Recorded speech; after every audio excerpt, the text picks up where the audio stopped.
Hello, everybody. Let's try this solo skirmish stuff one more time. That's right. Those of you who've been watching know that we are close to the end. Yep, close to the end, folks. That means the end of chapter 2, I should say. Those of you who don't know and haven't been watching, shame on you.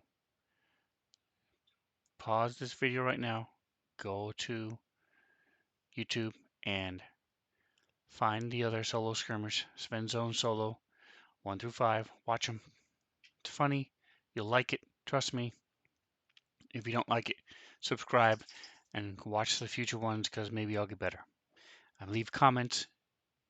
Otherwise, I know that everybody loved it. Check it out. It's fun. So what is going on? Well, hey, I'm doing a solo skirmish, Cult of Molgoraz, as you can see right here. It's written by Paul Bilmler, and it was Mark Gaffney, also known as Marmis, and Rob Toohey converted it for D&D. For Fantasy Grounds. And it's available on DM's Guild. Hey, Atomic Hero Squad, welcome. Enjoyed the stream this morning. And so, as you should probably be able to guess from the title, this is made to be played by yourself. You can use another player if you want, because you use two characters, but it's made to be played by yourself. There's a lot of tables and random things that you do. Fantasy Grounds makes it really easy to do all that for you because it just, with a click of a button, it does all the stuff. You don't have to be flipping through pages, finding charts, rolling dice. It's all done for you. So it makes it nice. So our party consists of Fion, our Hippodon warrior. And a Hippodon is as you can tell from the picture, a hippopotamus man. And that comes from Whimsical Heroes by Robin Nix, also on DM's Guild. She has lots of really cool things on there, as you can tell from the picture. Raven people, foxes, raccoon. I have a player who's a raccoon person in another game. Hippos, all different types of bears. It's really cool, really well done, very well balanced. Check it out. DM's Guild, Whimsical Heroes. My other player is a halfling, a little short guy who uses a sling, except unlike this sling, his is on a stick, but similar concept, but with the stick it gives him a lot more range and a lot more control. He is a ranger. My hippo person is a paladin, and then we picked up a crusader sidekick within the storyline. His name is Thorsten. So the three of us have traveled through hell and high water, or to be more specific, through the first three locations: the looted village, the barren plains, and the orc camp. We have now reached the final boss. So we paid our quest points to get past the last section, and it says, if the characters have reached the orc camp location, Tarak the Ruthless spawns. Bam, bam, bam. And we have our picture of Tarak the Ruthless. This is the guy we've been chasing this whole time. There he is in all his dreadlock-looking self. It says one character makes a contested stealth check with Tarak. The player may spend quest points on this check to grant themselves inspiration. Alright, so without confirming, I can almost guarantee Torador is the one who would do this, because his armor doesn't give him disadvantage like my other two do. Although he's not trained in it, he still has a +4. So we're definitely going to use a quest point. Boink. Change it to invisible. Boom. So we're down to 1 quest point. We're going to then give ourselves advantage. We're going to move Tarak down a little bit. Too big, Tarak. Go away. That's right. So not only are we attacking him, we're also insulting him. There we go. Hopefully they'll give us an advantage during the fight, because his feelings will be hurt. Alright, so here we go. Let's see if we can't. I'm going to clear this up from our short rest. see what our stealth roll is. Drum roll. Boom, boom, boom. Why didn't it roll with advantage? Okay. Oh, his armor does give him a disadvantage. So, it was a straight roll, was a 9. I'm going to guess that Tarok is going to be better than that. Let's roll without even checking Tarok's numbers. Oops, went way off the screen. That's too bad, too, because that was a 3. It would have been great to keep that. So you only rolled a 5. So, hey, maybe Tarok, neither one of them are very good at stealth. Let's check this out. See what Tarok's stealth is. So he is not trained in stealth. So it's a straight deck. So he only got a 7. Woot, woot. All right, so we won. So let's see what this says. Going back to our storyline. If Tarek wins a contest, he did not. If the PCs win, they are able to sneak up on Tarek and he is surprised in the first round. Go to the Tarek the Ruthless combat sheet. So we close it. Here is Tarek the Ruthless combat sheet. And I'm presuming that Tarek is the one who is ruthless, not the combat sheet. Although combat sheets can be pretty ruthless, but we'll check it out. So, number 1, choose the place near the bottom of the Orc Camp battle map to spawn your characters.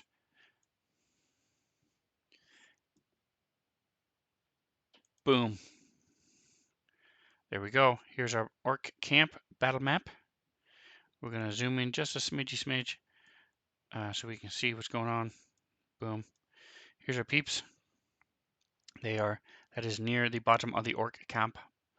By the way, non-goblins, this is part of the map. I forgot this most of the time last time, so hopefully we'll remember this time. Non-goblins are definitely a minority here. Whenever you make an attack against a goblinoid creature, there's a chance someone will attempt to hamper your efforts. On a 1 to 5, you roll with disadvantage. So if that applies for this fight as well, I'll have to remember to do that during the fight. All right.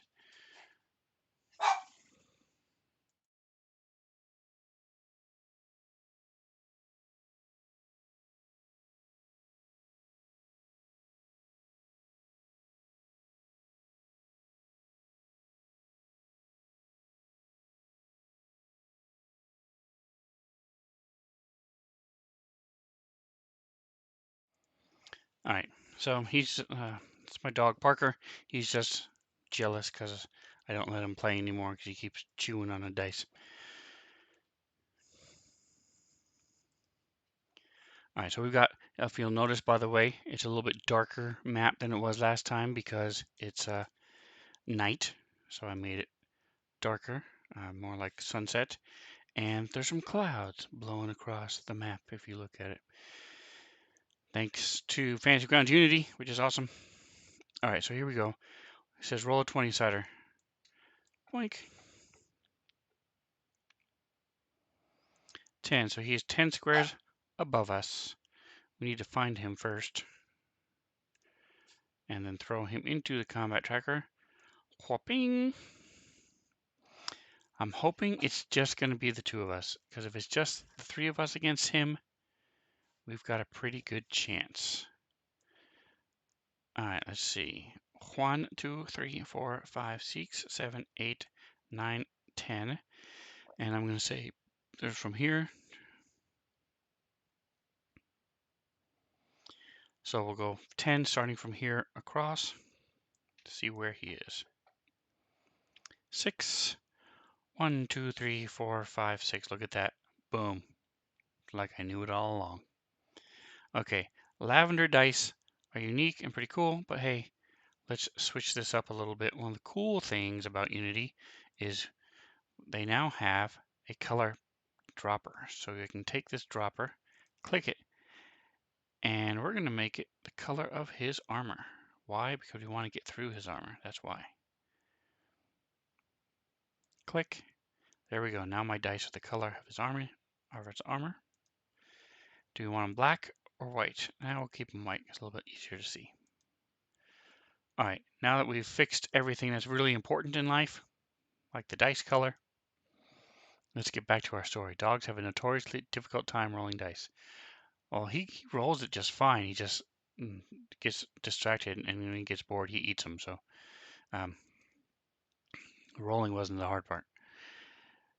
Number 2,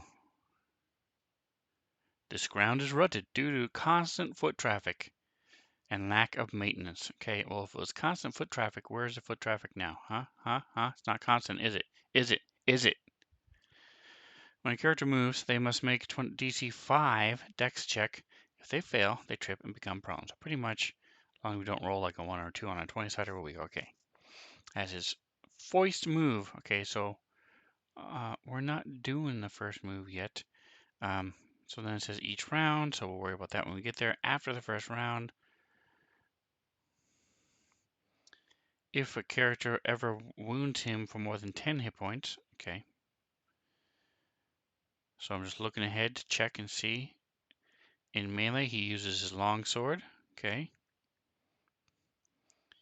When Tarek drops to 20 or less, okay. And if he drops to 5 or less, okay. All right, so that gives me an idea of what to look for. So first of all, initiative. Let's see who goes first. So we go here to clickety, roll initiative. Clickety, roll initiative. Clickety, roll initiative. All right, so Tarek is surprised. So the way this works is in D&D 5e, there are surprise rounds, but they work differently than they have in the past or in other game systems. So what happens is Tarek is surprised. No negatives to anything. He just cannot use any reactions.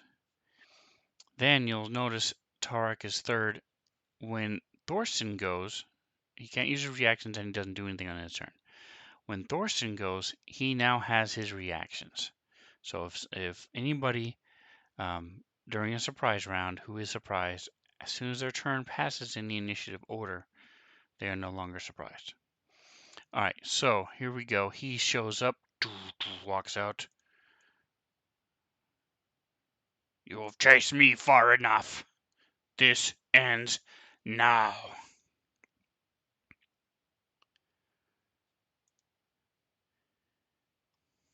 He has spells and a longsword. Okay.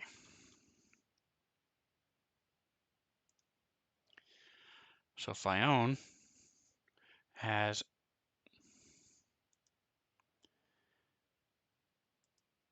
his flail, javelins. So we're going to have, and he can run and charge. He can also cast spells. I've got one spell left for the day. I'm going to go ahead and, he's going to go ahead and cast Bless. So what this does, so he goes control, nope.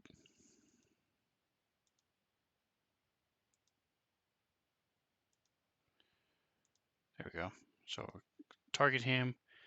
He has, so you can see in his combat tracker up here, he's got Torador, Thorsten. Come on, folks. You're killing me. There we go. So he's got Fion, Sidekick, and Torador. All three of us selected. We click the little effect. Bing! Hashtag blessed, baby. And speaking of cool stuff, let's have some sound.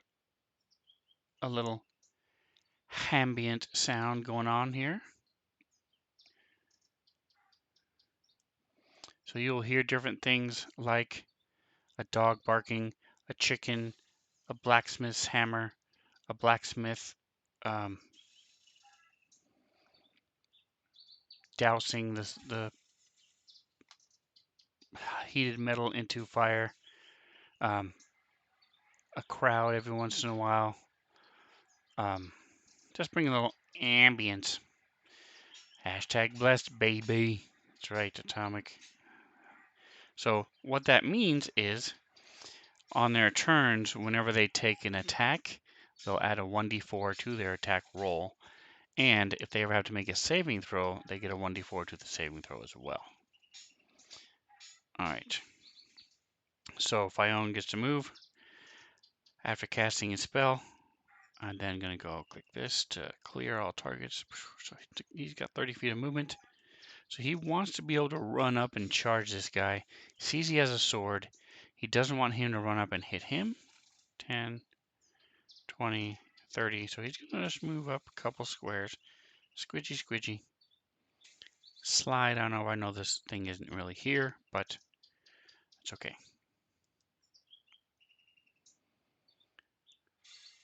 All right. And then it says,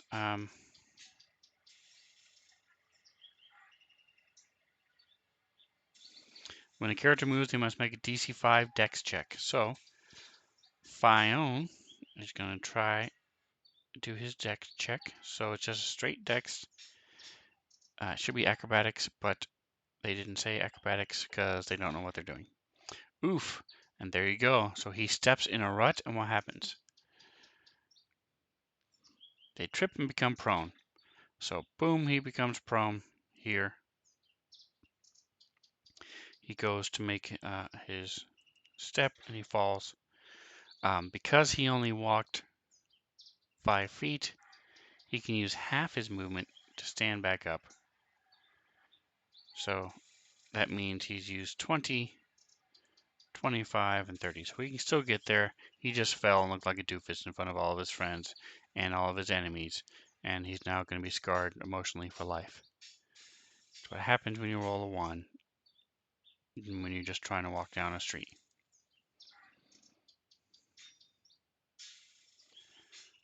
Okay, so after the first round. All right, so we'll worry about the rest of that later. That was him, Torador. So Torador is all about range. He likes the range because he's a sling man. He uses a slinger. He has this cool spell called Zephyr Strike.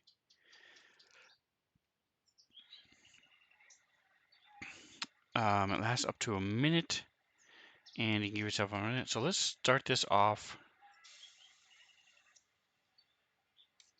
quickly. So he's going to cast this spell, and what happens is he moves like the wind.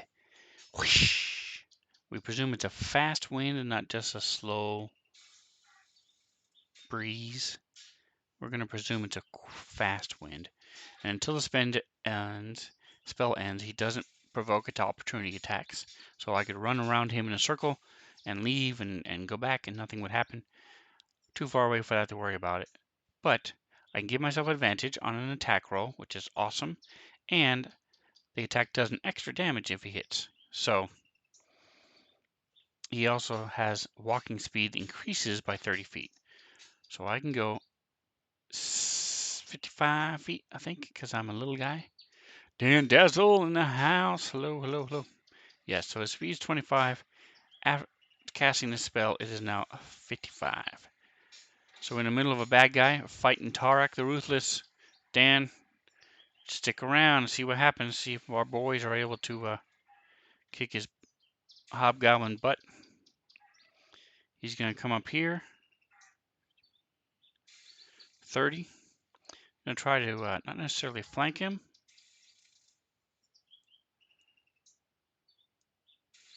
but he wants to separate himself from Fion and Thorsten rather, in case he has some kind of like fireball spell or lightning bolt or something like that. So the little guy runs up, and now he gives himself advantage. Clickety click on this attack, which is going to be with his staff sling. So he has this stick sling, whoosh, throws it. Fingers crossed, folks. Here we go. First strike of the fight. You notice he has a plus 1d4 because of the hashtag blessed. Can we move this up a little shorter? We can. All right, move this up. There we go. All right. Let's get rid of that. All right, boom. So he hits. Yeah.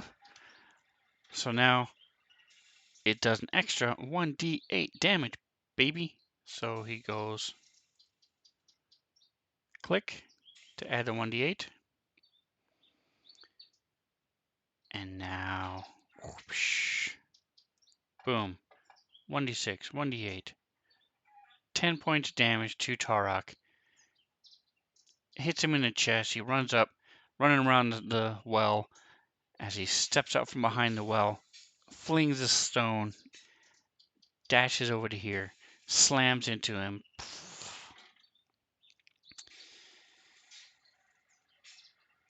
Now it is his turn. This is the very first round.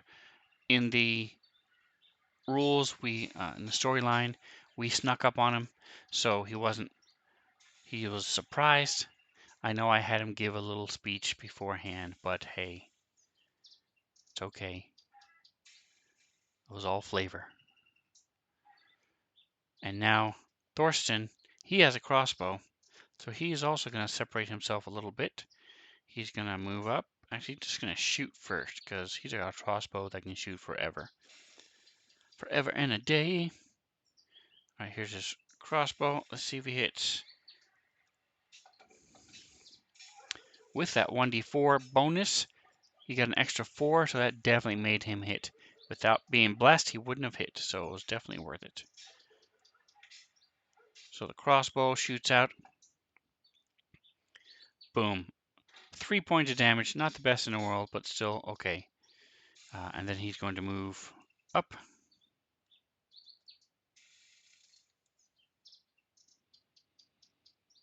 He's actually going to run over to the side. Up to there. Alright, so round 2. See, have a little girl with the sign, round 2. She walks across. Back to Fione. So now he is 1, 2, 3, 4, 5, 6, 7 where he wanted to be. But that means he just out of range of his special attackness.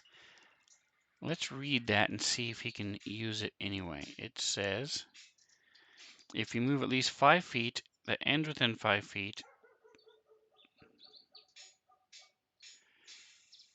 you can do it. Awesome. So he's going to do it, actually. So what's happening is he's going to charge forward.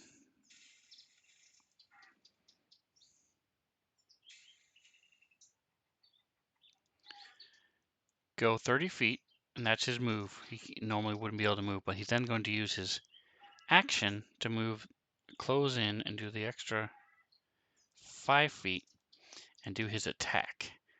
So he's going, he's going to charge into this guy. Running down this giant hippo man. Slams into him with his shield. And he fails. Yes! So when he fails, he slams into him with his shield. He gets knocked off his feet just a bit.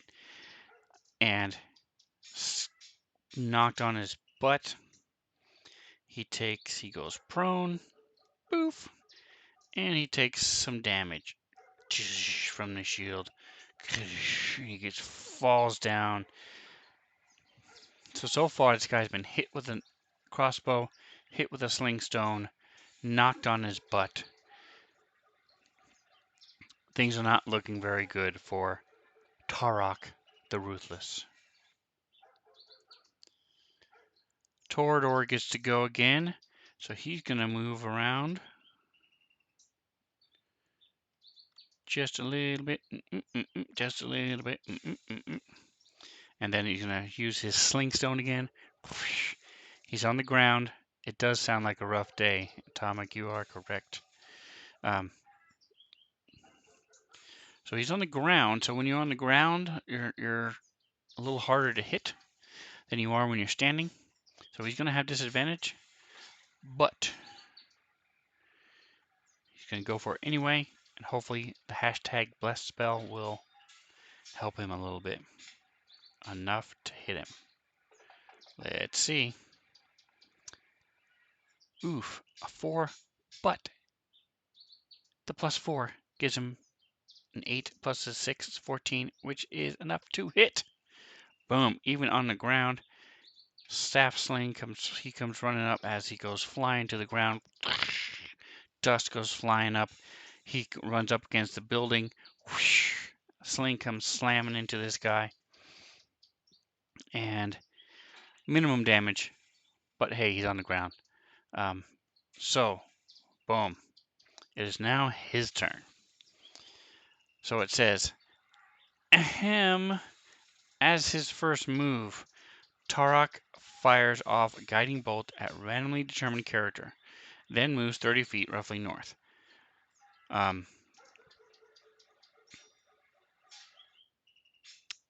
So he can't do any of those things because he's flat on his butt. So it says he moves to 40 feet distance from the nearest PC and fires off guiding bolt if he can. If he has no slots, he uses Sacred Flame. In melee, he uses Longsword. It also says, after the first round, onlookers come to watch the fight. There are many drunk mercenaries, and these will fling rotten vegetables at characters given half a chance. At the top of each round, choose a combatant from amongst Tarok, your two characters, and a possible sidekick. Roll a d20 versus their AC, and on a hit, the character takes no damage, but their next attack has disadvantage. Alright, so we have these drunks. That's what all the noise is. Throwing food at us.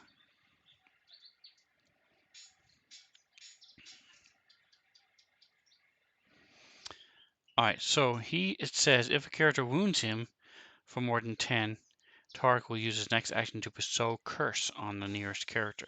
So he's going to do that. He is going to... And it says when he drops 20 hit points or less, which is where he is now, he will use a bonus action to cast Healing Word. Alright, so all that reading simply means he stands up, gets up. He's obviously not having a good day. He's very angry, not used to getting his stuff handed to him, you know? So first thing he does is he casts Bestow Curse on Fione. So if you cast a spell that's right next to somebody, there we go. It says you touch a creature. So first of all, he has to touch him. So he reaches out. I'm touching you. I'm touching you. And he's going to try to touch the Hippo Man. He's got a pretty big target, so it should work. Let's see.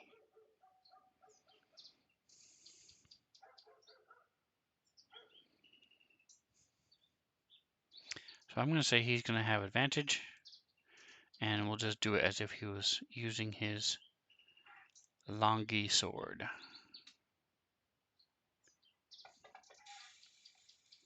Oof. Okay, so he does. He definitely touches him. Bam. He reaches up, grabs his arm, pulls to help pull himself up, and as he does, he mutters some curses. He says in Goblin as he calls upon Grumsh to curse this creature. And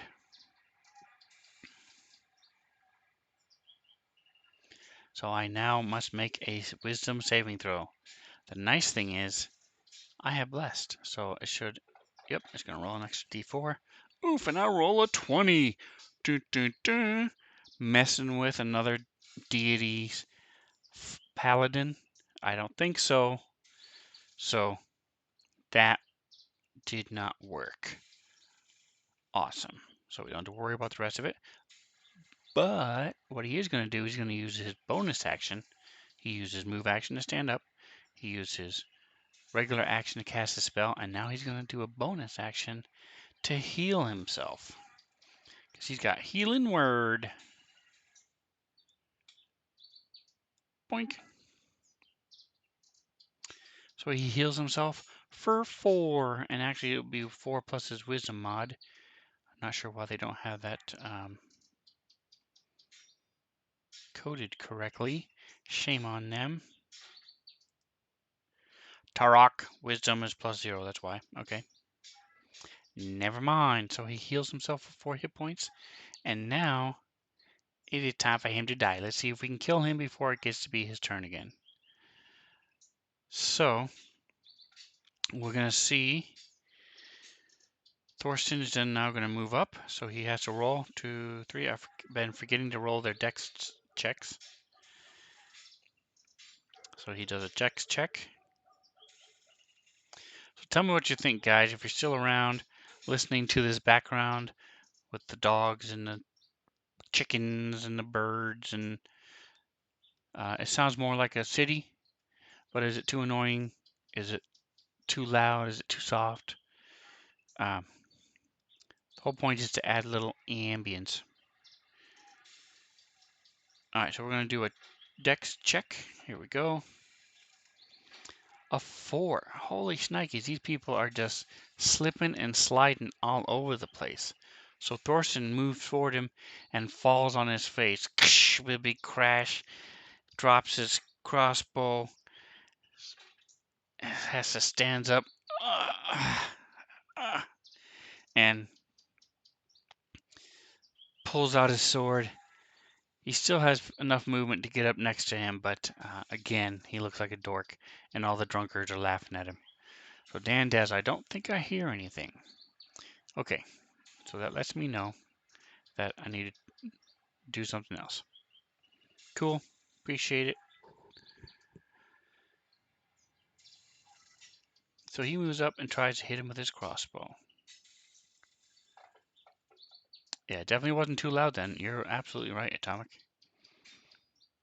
He hits again with a +4. Boy, these guys are rolling great today. Oops, wrong one. He's not supposed to hit Fion. Hello, you doofus. So we take this away, minus. Shh, nobody saw that.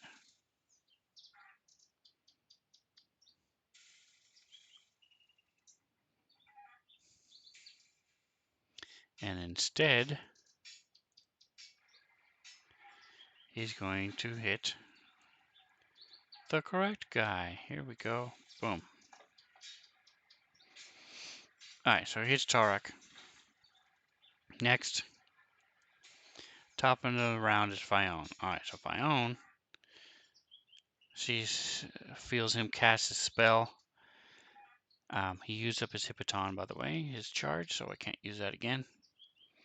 But he's got his flail and his shield.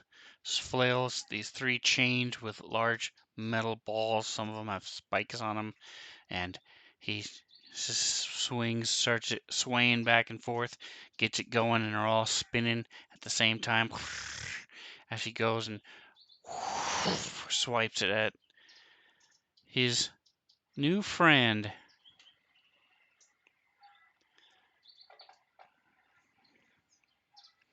I forgot to take prone off of him, so let's do that.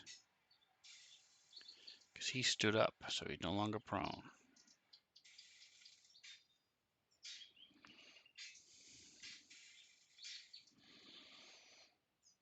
Alright, so first of all, top of the round, we have to see which one the drunks are going to do. So we've got 4 people, so we're just going to go 1, 2, 3, and 4. Roll. 3. Tarok. So the drunks are tired of Tarok being jerks to them, so they're going to roll 9. So a piece of fruit comes flying, whoosh, goes past Tarok, splats against the well.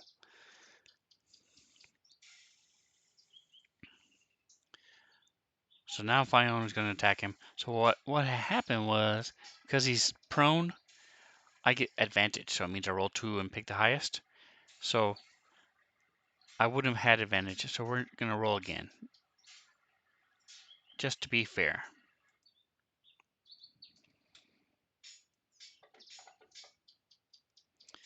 Alright, so 22 definitely hits. So as this piece of fruit goes flying past him, Tarok moves to the side, looks to see who threw that, and as he turns back, he gets slammed with with this flail. Torador is going to move again. Sneakity, sneakity. Go into the bush. Whoosh. Got to roll to see if he's going to fall. So this guy, I don't think can fail unless he rolls a 1. Yeah, that's correct. So let's see. He rolled a 2, but it's 6, so it's high enough to where it didn't work. All right, so I'm going to turn this up, by the way. Let's see if we can hear it now. Make it just a little louder. See if my mic will catch it. Where is my sound? Here it is. Clickety. There we go. So it's very loud to me. All right, so he moved just fine. He sort of get caught up in a bush a little bit, but not enough to hamper him too badly. And now he shoots his sling.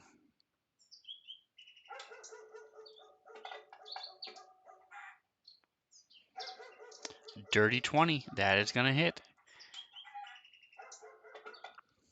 So he gets slammed with this flail. This bullet comes slamming, hits him in the back of the shoulder. Takes another 6 damage. He is down to 1 hit point.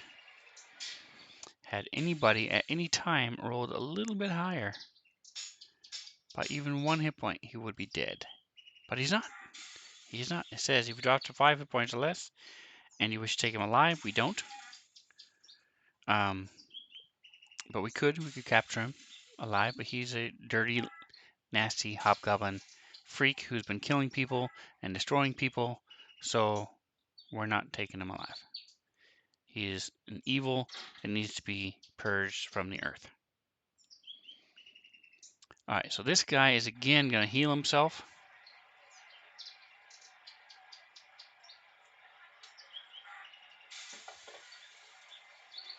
For 1 whole hit point. And then he's going to do 2 longsword attacks. Here we go at Fion. First one, whoosh, stabs at him and miss. Second one, also miss.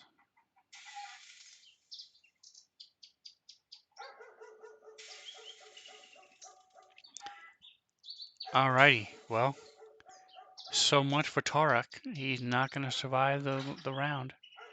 So as Thorsten moves up, glad you can hear the tweeting birds at least, Atomic.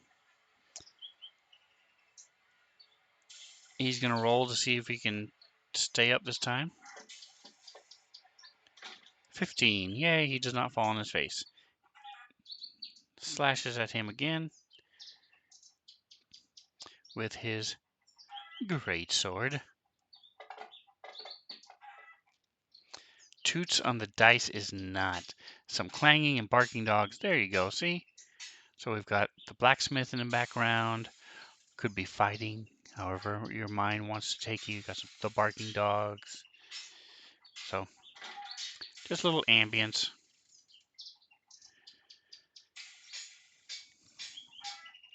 Alright, top of the next round. Who is going to get hit with the we're going to say it's a tomato this time. So the drunkards are like, hey, he didn't do anything when I hit him with that fruit. So now they're all grabbing tomatoes. And number 3, again. Wow. So let's see if the drunk hits him. Tomato comes flying. Toots on the dice. Doesn't even come close to hitting him. So Fion is going to finish him off. So Fion is done with this. He's going to swing with his javelin yet one more time. I mean, flail. There we go. 21 is going to hit, and this will finish him off. Boom. Well done, Fion. That's the deadliest thing you put down in your adventuring career. Bum, bum, bum.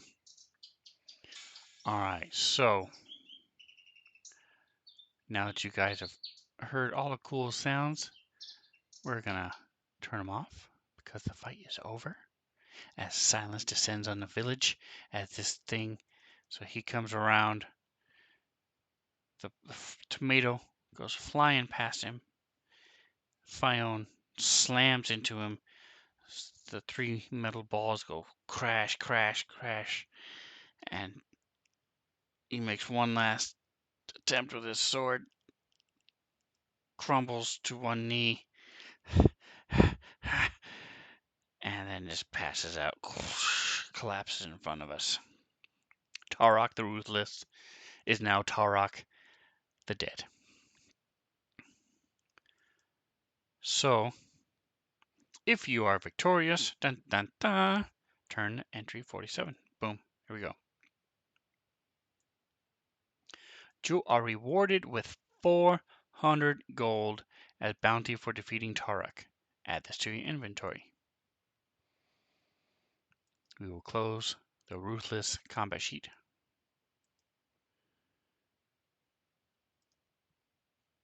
Open up our party sheet to add the 400 gold.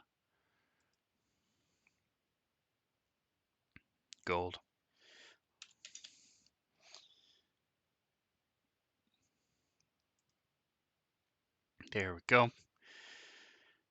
Among Tarok's possessions, you find a disturbing document. What's my diary doing there? Perhaps you don't understand the language it's written in, Infernal.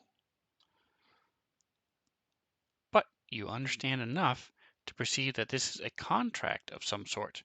The markings glow with volatile energy, and even beholding their twisted form is painful, as if each word is like a knife into your soul. No being of this world scribed these cursed words. That much is certain. Had Tarok done some kind of deal with dark forces? Then you find a small note in one of the orc's pockets. Visit the sage Shardaz in the city of Marsember. Her knowledge on these matters is extensive. She has aided us before in our efforts, and she will aid us again. You know of the city of Marsember. It's in Cormyr, on the shores of the Lake of Dragons. It seems this quest is leading you there. You ready yourself over the next day, preparing supplies and making arrangements. Then, intent on discovering the truth behind these discoveries, you set out for Cormyr and the city of Marsember. So, read between quests in the rulebook, and then proceed to the next quest in the series, In Search of Shardaz. Shardaz, Shardaz, Shardaz. Echo. Alright, so and we don't have to go digging for it. It's all linked right here. Boom. Between quests, characters take a long rest. They will also level up, purchase supplies, and do anything else that a D&D character might do during their downtime.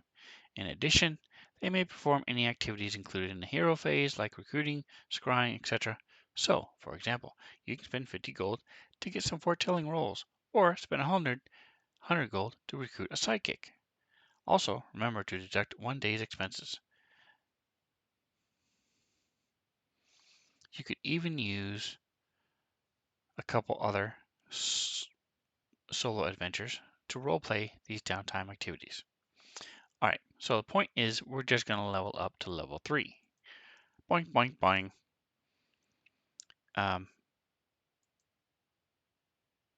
And it takes you right to the next location.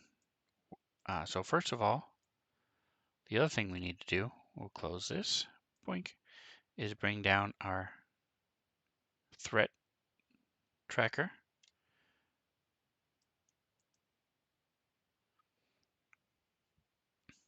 I will read through the rules again just to make sure. I don't remember if the quest points carry over or not. I don't believe they do from place to place. We can check that real quick. But level 3 is a pretty big deal for our characters. So I'll tell you now, I am not going to do any more of the story tonight. So if you're watching this on YouTube and all you care about is the storyline, go to the next video. But I am going to level up, so those of you who are curious on how that process works, stick around and I'll show you how that works.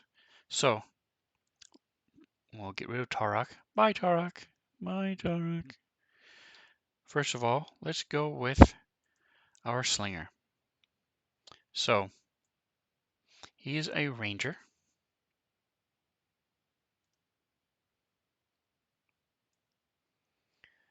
And there are a couple different ways you can level up. The one most people are familiar with is if you go over here to, let's open this up. Where are the options? Open up your options over here in this little button. Go to the sidebar and say all. Boof, it now puts everything over here, your whole list. So you go to click on classes, and this has nothing to do with school. It has to do with your players and what they want to be. So I am a ranger.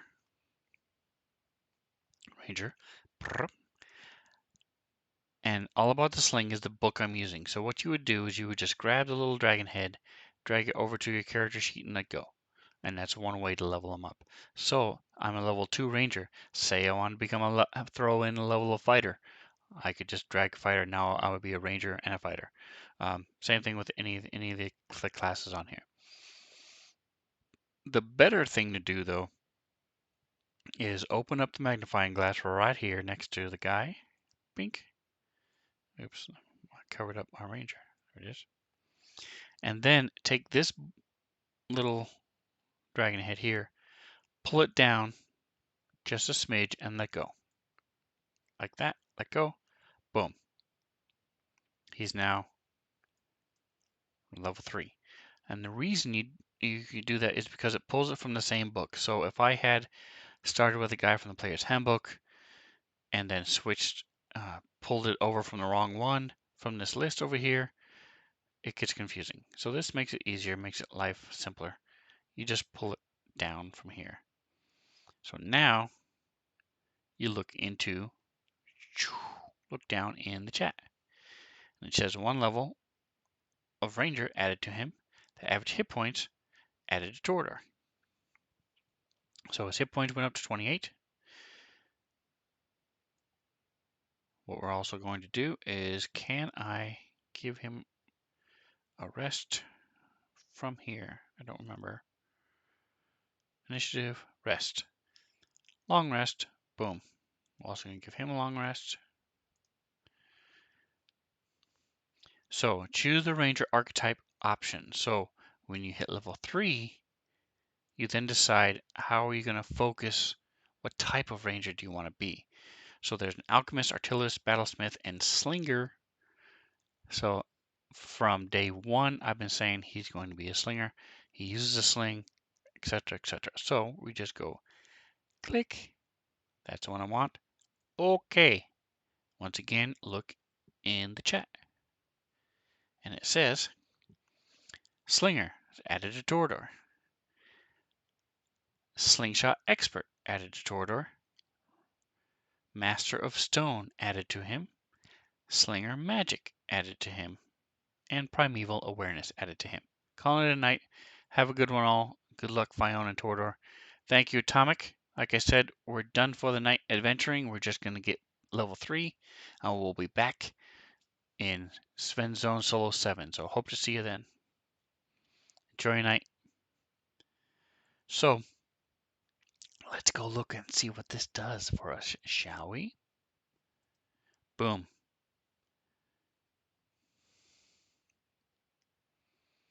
Master of Stone. It says you gain proficiency with Mason's tools. Very nice. So we look down here in our proficiencies. We do not have proficiency with Mason's tools. So we go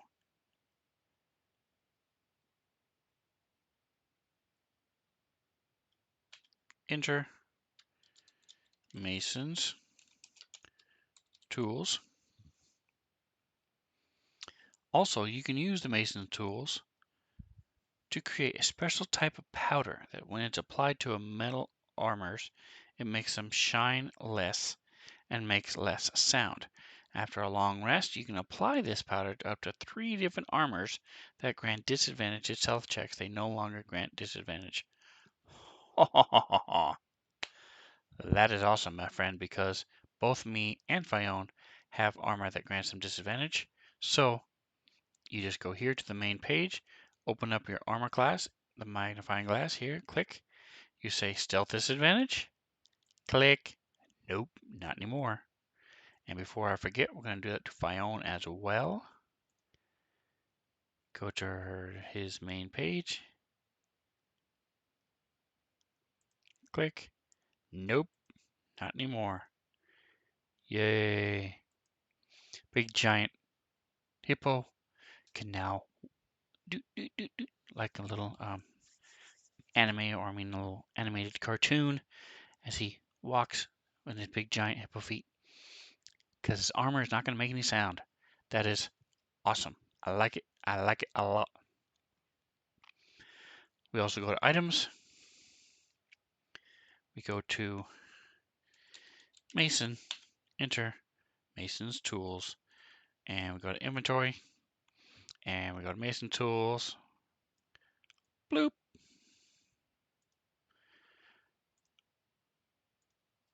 So that is what his Master of Stone does. Very cool. I like it. I like it a lot.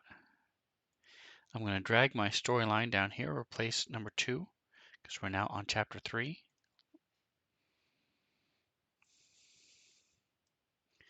So he also has primeval awareness.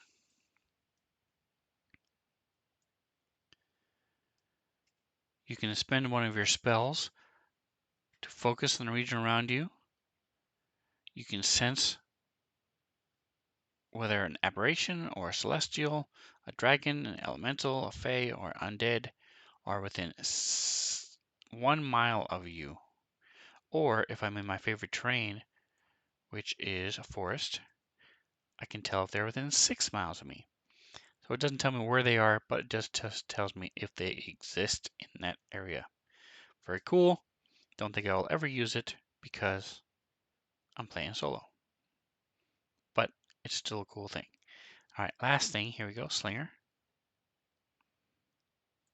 And then Slinger Magic. So Slinger just means I get this stuff as I'm going along. So let's see what the first 3 things that we get are. We already talked about Master of Stone. So I have these cool spells that I get for free. And looks like dinner has arrived. Woohoo! Thank you. You awesome. I appreciate you.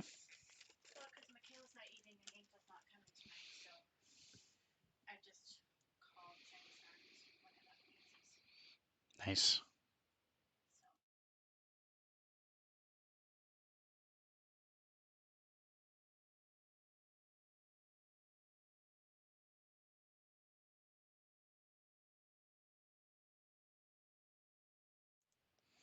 All right. So as depending on which one you pick, you get certain spells. So because I picked Slinger, I get for free Catapult. So it's got it listed right here. So I just go to my spells page, my actions. It says spells level 1. Drag it over. There we go. Basically, it just lets me sling things like a catapult. Let me throw things at people, and they take 3d8 damage. It's pretty cool. All right, so that's that. At 5th level, I'll get a new one. And then I get Slingshot Expert. So it says if you're using a sling in one hand and a shield in the other, you can still reload your weapon even if you don't have a free hand. And when you use a sling, it's normal and long range are doubled. So that means that my staff sling now has a range that can go up to more than 1,000 feet. That, my friends, is insane. So that is Torador.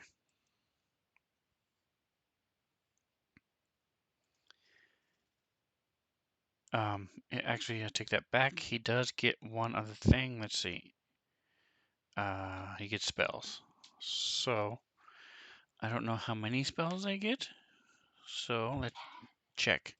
If we go to his main page, hold on a second. My animals are not behaving well.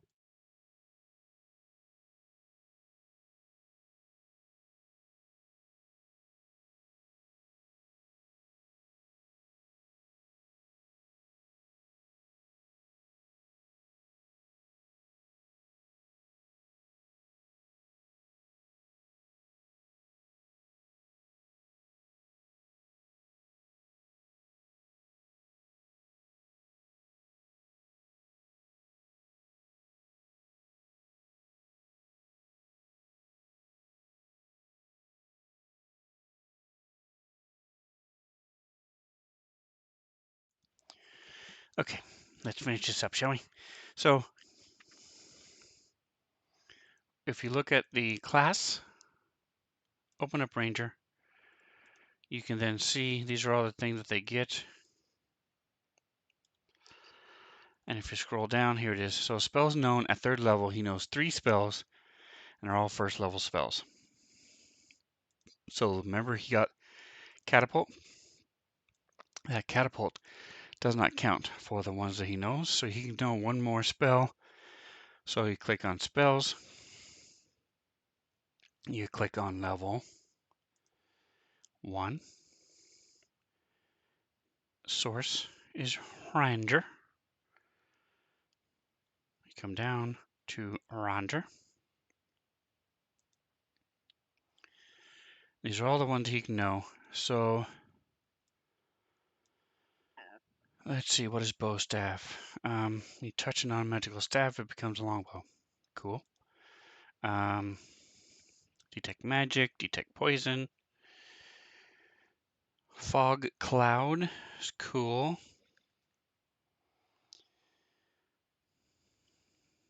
Hunter's mark. Okay, well, it's a little overdone. Everybody uses a hunter's mark, but guess what? They do it because for a reason.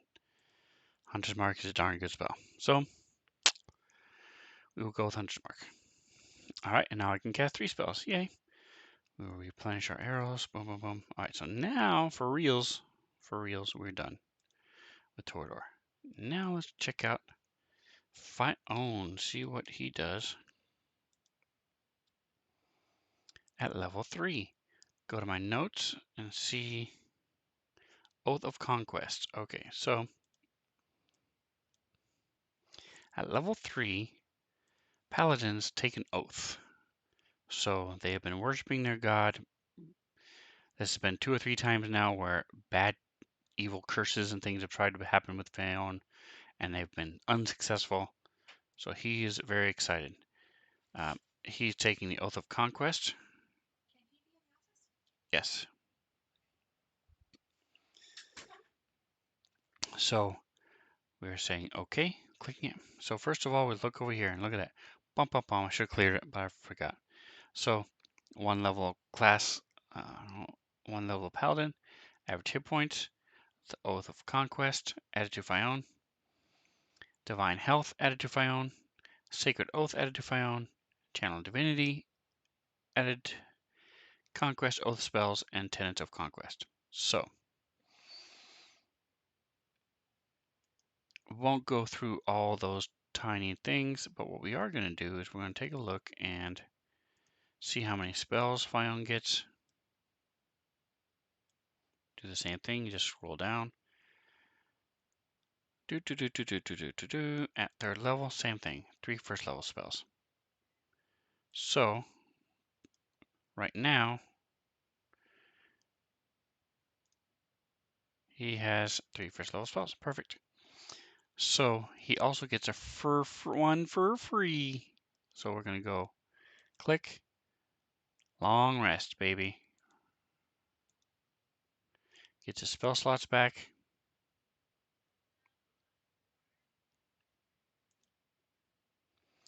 All right, so real quick, see what spells he gets for free. Armor of Agathis. So that's a pretty cool spell.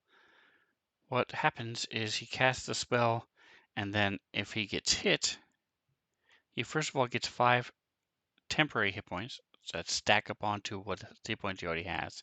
And when somebody hits him, they take 5 damage for just for hitting him. So, oh, he also learns command. Interesting. Boom. All right, so now he has a bunch of spells. And the last thing he gets is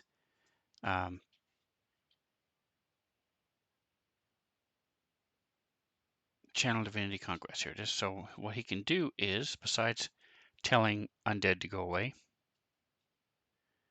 he can exude a terrifying presence, and every creature that I choose within 30 feet of me become frightened of me.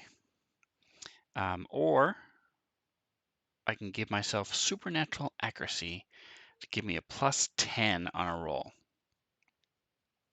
Very, very nice.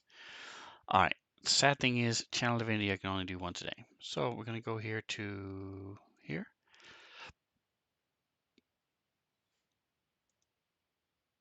We're going to go all clear these out because what we're looking for is I have a special thing.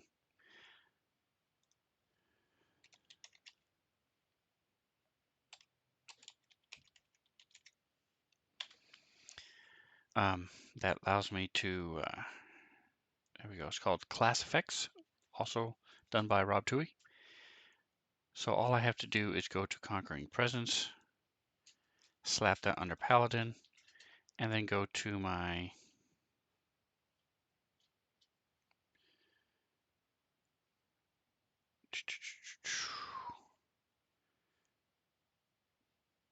okay, so he doesn't have this one. What was my other one? Anyway, it doesn't have it.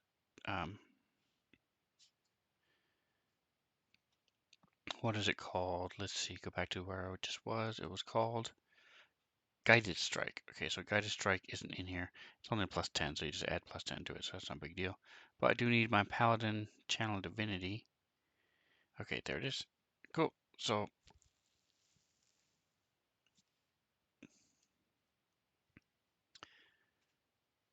I am set. I am ready to go.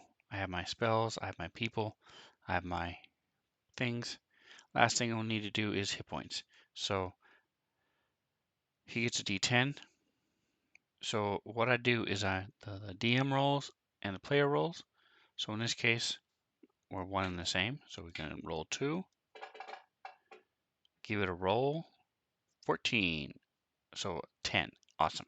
So he got 9. So 10 plus 3 is 13. So he gets 4 more. So 39 is his max hit points. And then Torador. He should be 8-sided, I think. He's also 10-sider. Cool. Never mind. Click, click. 7. Oh no, a 4 and a 1. All right, so 4 is the highest. Plus 2 is 6. All right, so we are good to go. Everybody is ready for us to start the 3rd chapter level part of In Search of Shardaz next time we show. Thank you for hanging out with me. Like, subscribe. I do a lot of other stuff. Check out my YouTube channel. Check out my Twitch channel. And of course, Atomic_Hero Squad starts every morning off Monday through Friday, playing a lot of different cool games. Dan_Dazzle plays throughout the day. Check him out as well. And whatever else you do, enjoy the rest of your day.